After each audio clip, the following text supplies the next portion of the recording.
परिचय गोविन्द कुँवर हजुरको बसाइ कुन ठाउँ धनगढी उपमहानगरपालिका वडा नम्बर 1 पशुपति टोल हजुरले के काम गर्नुहुन्छ जागिर अथवा व्यवसाय जागिर छ मेरो शिक्षण गर्छु म स्कुलमा पढाउँछु कुन स्कुलमा ऐश्वर्य विद्यानिकेतन ए हजुरले भने चाहिँ शिक्षक पेसा अगाल्नु भएको छ हजुर हजुर कति वर्ष भयो त्यो पेसा अगाल्नु भएको चाहिँ मेरो त धेरै लामो भइसक्यो हजुर त्यस पेसामा त म लगभग 2045 सालदेखि नै इन्भल्भ छु 45 भनेपछि लगभग 3 दशक भन्दा पनि बढी हुन थालिहाल्यो हो एकदम 30-31 वर्ष हुन लाग्यो भनेपछि हजुरको स्यालेरी आउँछ होला महिनामा ठीक आउँछ हजुर त्यो स्यालेरीलाई चाहिँ खर्च चाहिँ कसरी गर्नुहुन्छ हजुरले खर्च गर्ने त हाम्रो के छ भने दैनिक आवश्यकताहरू पुरा गर्नुपर्ने नम्बर 1 मा त हजुर मासिक हजुर त्यसपछि अन्य पनि मान्छेको जीवनमा आवश्यकता हुन्छ हजुर केही घटनाहरू हुन्छन् दुर्घटनाहरू हुन्छ केही गर्नुपर्ने हुन्छ विकास निर्माण गर्नुपर्ने हुन्छ हजुर र बाँकी चाहिँ नि मासिक खर्च राखेर बाँकी सेभ गर्ने बचत गर्ने हो हजुर हजुरको परिवारमा कतिजना सदस्यहरू छन् अहिले 5 जना छन् 5 जना हुनुहुन्छ 5 जना 5 जनामा काम गर्ने रोजगारी पाएकाहरू चाहिँ कतिजना अब खासै त्यस्तो रोजगारी त केही छैन एउटा सानो पसल छ हजुर एकजना छोरा छ पहिले त ऊ बाहिर थियो अहिले चाहिँ घरमै छ त्यो बस्छ पसलमा भनेपछि घरकाहरूले चाहिँ किराना पसल हेरेका छन् हजुरले चाहिँ त्यहाँ विद्यालय पढाउन जानुहुन्छ यस हो त्यही हो भनेपछि त्यहाँबाट आएको आम्दानी मान्छेले आम्दानी त धेरैले गरिरहेका हुन्छन् तर बचत गर्ने ह्याबिट चाहिँ धेरै कमको हुन्छ हजुरको बानी चाहिँ कस्तो छ म बचत नै गर्छु फजुल खर्च मेरो केही पनि छैन त्यस्तो कुनै ह्याबिट छैन कुनै बानीमा कुनै चाहिँ अनावश्यक उसमा छैन खास गरेर अब ड्रिङ्क गर्ने कुरा आउँछ तास खेल्ने कुराहरू यी कुराबाट म परै छु हजुर खानपिनमा पनि मेरो सात्विक भोजन नै छ फजुल खर्च मेरो हुँदैन भनेपछि बचत गर्ने ह्याबिट छ हजुरको हो जस्तो धेरै मानिसहरूको चाहिँ स्यालेरी आएपछि सबै स्यालेरी चाहिँ विभिन्न कुराहरूमा खर्च गरिदिने बानी हुन्छ र केहीको चाहिँ आएको स्यालेरीबाट केही अंश चाहिँ बचत गर्ने ह्याबिट हुन्छ हजुरको ह्याबिट बचत मासिक रूपमा आएको स्यालेरीबाट हरेक स्यालेरीबाट बचत गर्ने बानी छ अथवा कसरी गर्नुहुन्छ त्यही हो हरेक स्यालेरीबाट अलिकति सेभिङ हुन्छ हजुर हो त्यस्तै होला मेरो लगभग 75% मेरो खर्च हुन्छ भने 25% बचत छ अहिले भनेपछि स्यालेरीबाट 25% हजुरले मासिक रूपमा बचत गर्नुहुन्छ ठीक हो जब 3 दशक अगाडि हजुरले शिक्षक पेसा अगाउनु भयो त्यति बेला चाहिँ हजुरको आर्थिक स्तर चाहिँ कस्तो थियो सामान्य थियो मेरो खास केही थिएन त्यसपछि मैले चाहिँ घर बनाएँ आफ्नै कमाइबाट त्यो मेरो शिक्षण पेसाबाटै आएको आम्दानीबाट मैले घर पनि बनाएँ लोन लिएर हाउसिङ लोन लिएर त्यति बेला मैले यो चाहिँ नि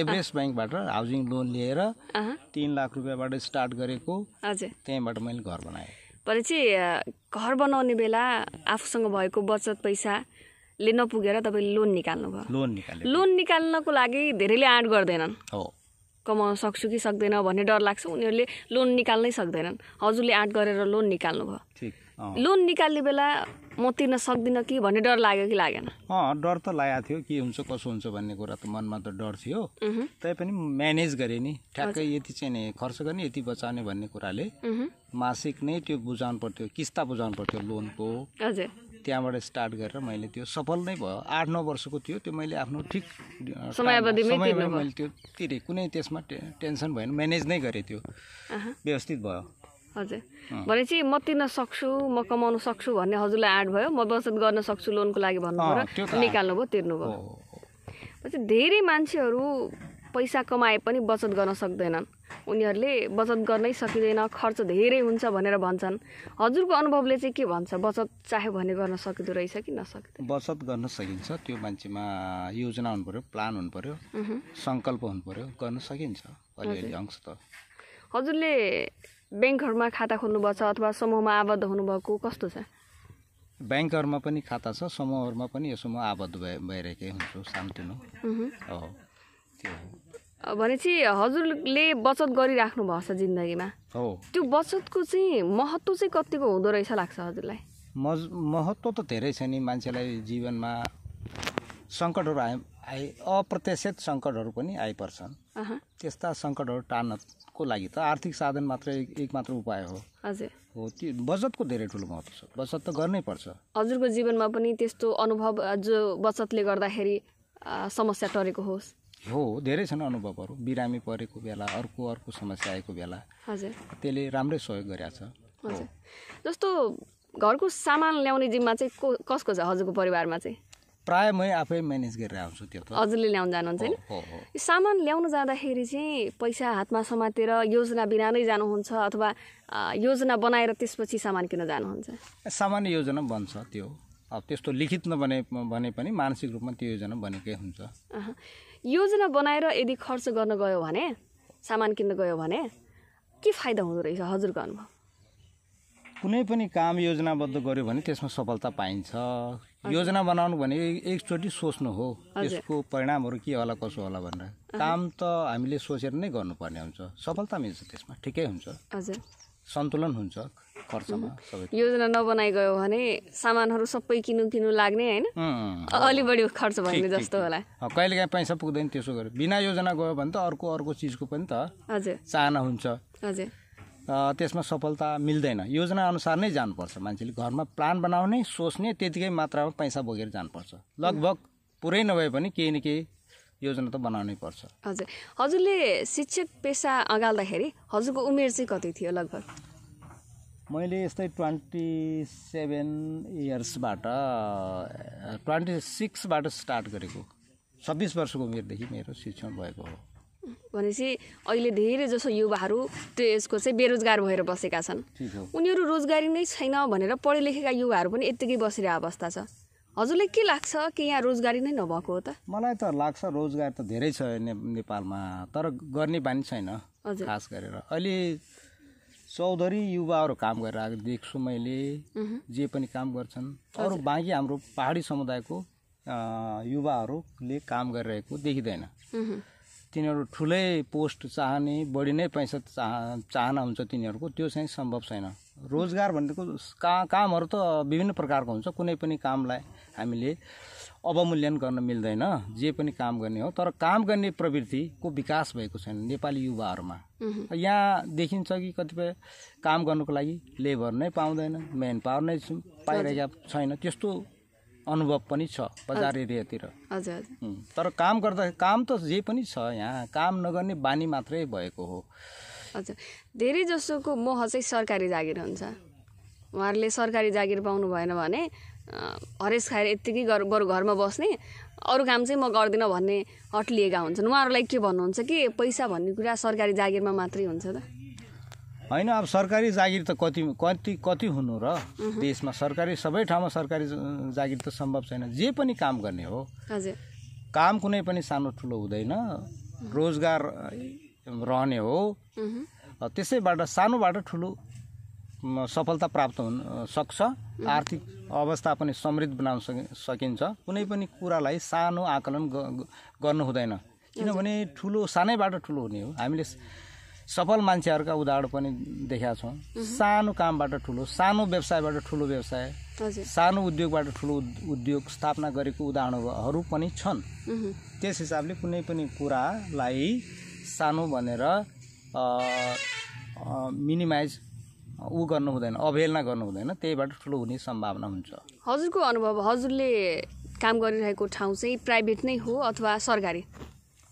हाम्रो प्राइभेट नै हो। त्यसो भन्दा त प्राइभेट नै हो। भनेपछि हजुरले त्यहाँ काम गरिरहँदाखेरि हजुरलाई त्यस्तो अनुभव भएछ कि मैले यो भन्दा बरु सरकारी जागिर नै गरेको भए हुन्थ्यो अथवा सरकारी जबको लागि नै लडेर समय बिताएको भए हुन्थ्यो भन्ने लाग्छ कि लाग्दैन? नै, मलाई त्यस्तो लाग्दैन। मलाई ठिक जे गरे त्यो ठिकै लाग्छ। म सन्तुष्ट छु। मेरो संस्थाप्रति, मेरो विद्यालय मलाई राम्रै न्याय गरेको छ। त्यस्तो छैन, ठिकै छ। भनेपछि मान्छेले चाह्यो भने प्राइभेटमा पनि काम गरेर राम्रो आम्दानी गर्न सक्दो रहेछ? सकिन्छ। अब धेरै जसो युवाहरू जागिर खोज्न जान्छन्। जागिर नपाएपछि यत्तिकै बसिरहेका हुन्छन्। कुनै व्यवसाय गर्दैनन्, कुनै काम गर्दैनन्। उनीहरू बरु यहाँ सम्भावना छैन भनेर विदेशतिर जान्छन्। हेऱ्यो भने मेन पावरमा धेरै मान्छेहरू लाइन लागेको देखिन्छन् विदेश जानकै लागि। कि नेपालमा सम्भावना नभएको हो र पैसा कमाउनको लागि? सम्भावना छ। सम्भावना त खोज्नुपर्छ। आफैले सम्भावना खोज्नुपर्छ। विदेशमा गएको सबै सफलै भएका छन् भन्नु पनि त छैन नि। कति हन्डर खाएको छ, जति मात्रामा विदेशमा काम गर्छन् त्यसको 1/4 पनि काम गर्ने हो भने नेपालमा पनि राम्रै कमाइ गर्न सकिन्छ। उदाहरण पनि छन् नेपालमा, विदेशबाट फर्केर नेपालमा राम्रो गरेको उदाहरणहरू पनि छन्। कतिपय हामी युवाहरूको अनुभव पनि सोध्छौँ। आफ्नो ठाउँ आफ्नो देश भनेको आफ्नै ठाउँ हो, त्यस्तो सम्मान बाहिर मिल्दैन। त्यस हिसाबले लगनशील भएर चित्त मन लगाएर यहाँ पनि काम गर्यो भने सफलता अवश्य पनि छ। हजुरको विचारमा जिन्दगीमा धेरै मान्छेहरू सफल भएको हुन्छन्, हजुर यहाँसम्म सफल भएर आउनुमा खास कारण चाहिँ के देख्नुहुन्छ? मान्छे सफल हुनुमा के चाहिँदो रहेछ? पैसा, इच्छा शक्ति अथवा के जरुरी हुँदो रहेछ? मुख्य कुरो त इच्छा शक्ति नै हो। कुनै पनि काम गर्नको मान्छे भित्रदेखि नै इच्छा जागृत भएर आउँछ भने त्यो काममा सफलता मिल्छ। पैसा पनि हो, पैसा एउटा साधन हो, साध्य होइन। मुख्य कुरो इच्छा शक्ति नै हो र त्यसपछि उसको लगनशीलता। त्यो लगनशील भएर इमान्दारितापूर्वक निष्ठापूर्वक त्यो काम गर्नु पर्यो, मान्छे सफलता मिल्छ। हजुर, अब अन्त्यमा जस्तो मान्छेले कति पैसा कमाउँछ त्यो धेरैले ख्याल गर्दैनन्, बचत कति गर्छ भनेर सोधिरहेको हुन्छन् होइन। हजुरको जिन्दगीमा मान्छेले बचत कसरी गर्नुपर्छ होइन, धेरै जसोले त बचत गर्नै सकिन्न भनेर भने हुन्छन्, उहाँहरूले के सुझाव दिनुहुन्छ? बचत कसरी गर्ने, बचतको महत्त्व के हो भनेर कसरी सुझाव दिनुहुन्छ? बचत गर्नुको लागि फजुल खर्चलाई कटौती गर्नु पर्यो, अनावश्यक खर्च गर्नु भएन। आफ्नो सामर्थ्य अनुसारको खर्च गर्नुपर्छ। हजुर,